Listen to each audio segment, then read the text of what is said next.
How to fail at express entry, common errors and mistakes. The 7 deadly sins for your express entry application.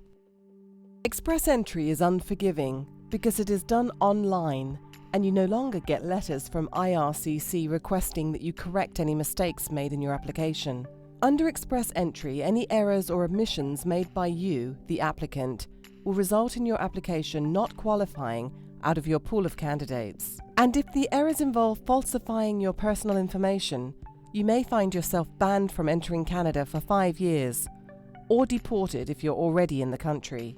Here then are 7 deadly sins you should never make when applying through express entry. Sin number 1. Incorrect work experience. Do not list work experience that you may have had before you obtained whatever certification of a trade or profession and/or educational degree that you now possess. Remember, express entry is designed to match Canadian jobs with qualified immigrants, someone hopefully like you. That means you need to put your work experience that is relevant to the job position or trade or profession in your express entry profile. IRCC and any employer that you may obtain an offer of employment from, or provincial government that may nominate you, want to know that you are the right person for the job. That means your qualifications should match those required in any job offer you receive and in your online express entry profile as closely as possible. The fact that you were a part-time lab assistant on weekends during secondary school will not help you obtain a job as head of research at a Canadian pharmaceutical company, for example. Only put, for example, work experience as a researcher or any job closely related to your current express entry profile and accumulated after you obtained your current university degree and/or certification. Do not clutter your express entry profile with unnecessary, out-of-date and irrelevant work experience. Sin number 2. Incorrect education credentials. Do not assume that your foreign degree is the equivalent of a Canadian degree because you think it should be. Because a degree from an overseas institution of unknown reputation and standing has the word bachelor on it, for example, do not assume it's the equivalent to a Canadian bachelor's degree. It is vital to obtain an Educational Credential Assessment, or ECA, from an IRCC designated organisation, so that the immigration authorities and any employer that may be interested in hiring you is aware of the legitimacy and the equivalence of your degree. If your educational credential is deemed not equivalent to a completed Canadian credential, then you will not meet the educational requirement under the Foreign Skilled Workers Programme, or FSWP, and you will not get any points under CRS. 0 points for education will almost definitely assure you do not qualify for your express entry pool. Do not keep putting off getting your Educational Credential Assessment, or ECA. If your ECA does not arrive in time, express entry will have no way of assessing your foreign educational credentials, and you will get no points for them in your Comprehensive Ranking System, or CRS. Getting points under CRS for your foreign educational credentials is key because education is one of the most important factors that IRCC takes into account in assessing your application. Do not lose out on any points you may be due. Start your ECA immediately. Sin number 3. Incorrect language test results. Do not take the wrong language test, and do not ask to have the language test results sent directly to IRCC. There are 2 approved English language tests that IRCC accepts as proof of your proficiency in English, and thus your suitability to immigrate to Canada as a skilled worker or professional who will integrate successfully into the Canadian workplace and into Canadian society in general.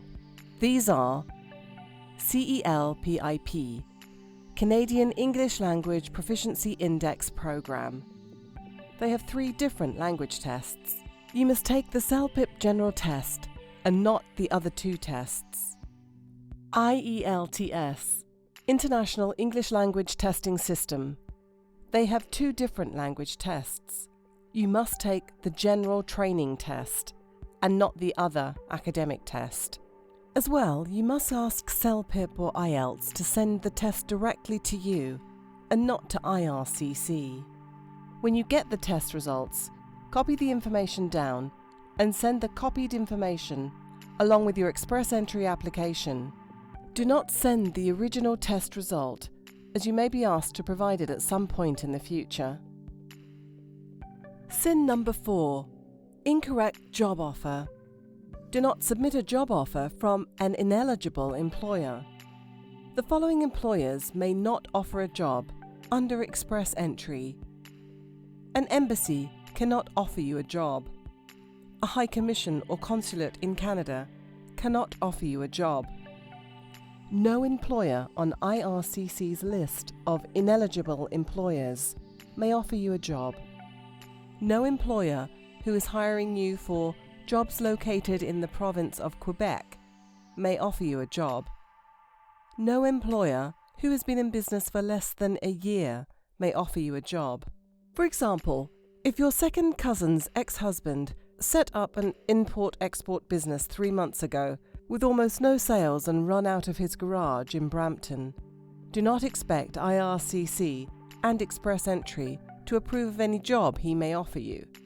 It must be an established company in Canada with a proven track record. If your second cousin's ex-husband runs several Canadian tire franchises and you are an experienced supply chain manager with proven work experience, then that's a job offer that should help your express entry application. And remember, if you have an offer of employment from a legitimate Canadian employer, your employer must also submit a Labour Market Impact Assessment, or LMIA, that will be reviewed by Employment and Social Development Canada, ESDC. And if and when the LMIA is positive, then your employer should then pass on the LMIA number, a sort of case number, that you will have to upload into your express entry profile. Unless your job is LMIA exempt, you must have an LMIA to go along with your job offer. So make sure that your employer understands this and applies for an LMIA. And remember to provide the following information in your express entry profile: employer's name and address, start date of the job, your LMIA number, your NOC, National Occupational Classification job code. So do not forget to have your employer apply for an LMIA, or your job offer will not be counted by express entry. Sin number 5. Lying about your language ability. Do not falsify or exaggerate your language test results. It does not matter how hard you studied or how proficient in English you think you are. If you're restudying for a language test, do not anticipate the result. Don't lie. Submit the real results no matter how unfair you may think they are. You will often have to prove that the scores you uploaded to your express entry profile are indeed the real ones.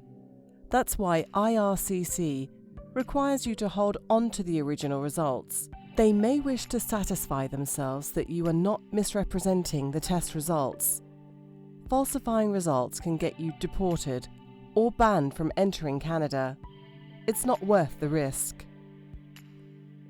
Sin number 6. Faulty express entry programming. Do not blindly trust the express entry wizard. Apparently, the status icon is not always reliable. What does this mean?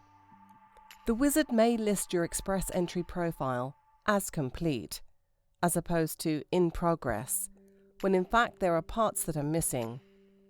And complaining after the fact to the call center operator that the wizard said your profile was complete will not help you.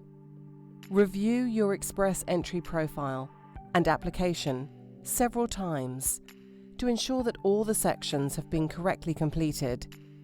It will mean time and a little sweat, but not doing it may well leave your application incomplete and thus invalid. A trusted acquaintance or third party is always a good way to help you review your online application and to make sure it's complete and correct. Sin number 7. Forgetting to use Job Bank. Do not forget to register with Canada's Job Bank if you do not have a valid job offer or a provincial or territorial nominee program nomination. You have 30 days from the date that you submit your express entry profile. Remember, you have a number of deadlines that you must comply with during your express entry application. For example, when you receive an invitation to apply, ITA, for permanent residence, do not let your excitement over this achievement spoil the whole thing. You will have 60 days from the date that you were invited to apply.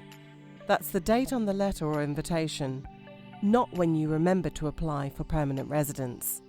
Keep a calendar with all the relevant dates and make sure you get everything done as ahead of schedule as you can. Do not rush things and hand in incomplete forms or documentation, of course. But adhere to the required dates and do not sabotage an otherwise successful application by forgetting a deadline. As unfair as it may seem, it is never IRCC's fault if something goes wrong. It's always your fault.